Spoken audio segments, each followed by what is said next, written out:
Hello everybody, Assassinator back with another quick review, this time for a game called Breakneck City. Now this game is currently $9.99 MSRP and is developed by Renegade Sector Games, published by Eastasiasoft, who are also the company that provided me with a review copy of this game.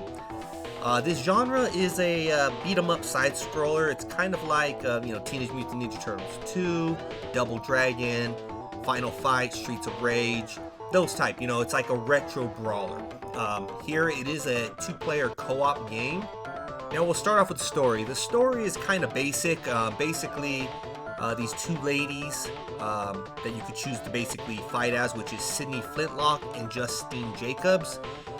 Their favorite store in the city is a VHS store, and they're going to go ahead and close down because of all these gangs and everything going on in the city.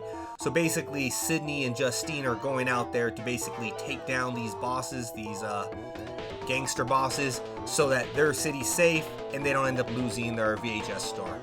So with that said, the story is kind of one of the weaker points. We go down to sound effects. The sound effects and audio are really good. I mean, it sounds like from, I would say, about the SNES times type sounds, basic, but work really good with the atmosphere going on.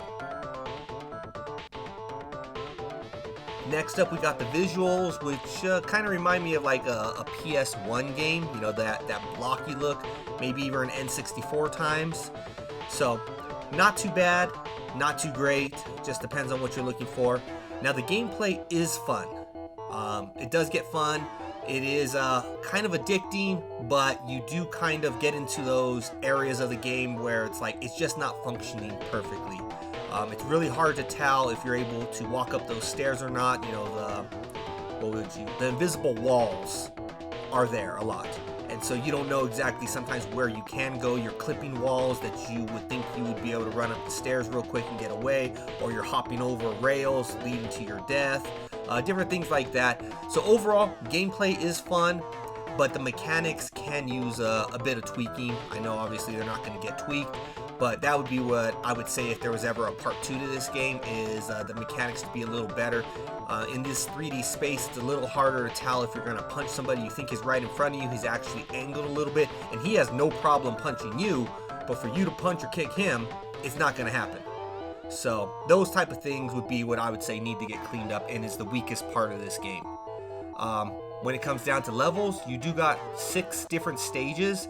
I mean, they range from the city, the nightclub, all the way to a mansion.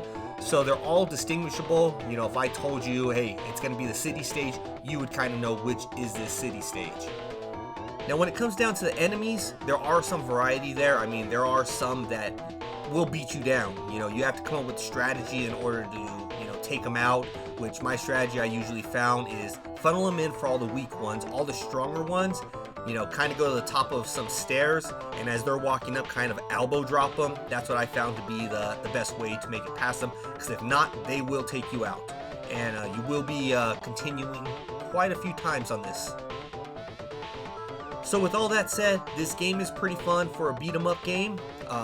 The $9.99 I would say is a little steep unless this is your type of genre. I would have liked to have seen it at probably $4.99, and maybe that's what you should wait, is until it actually drops in price.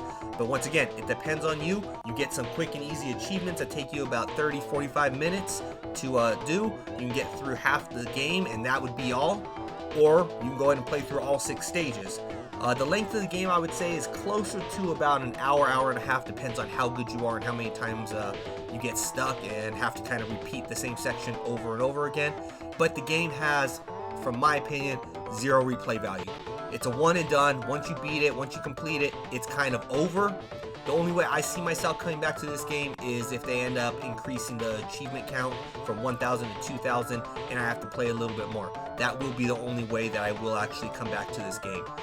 But that is my review of this game. Hopefully you found it insightful. Let me know if my review helped you decide whether or not to get this game. And until next time, Assassinator out.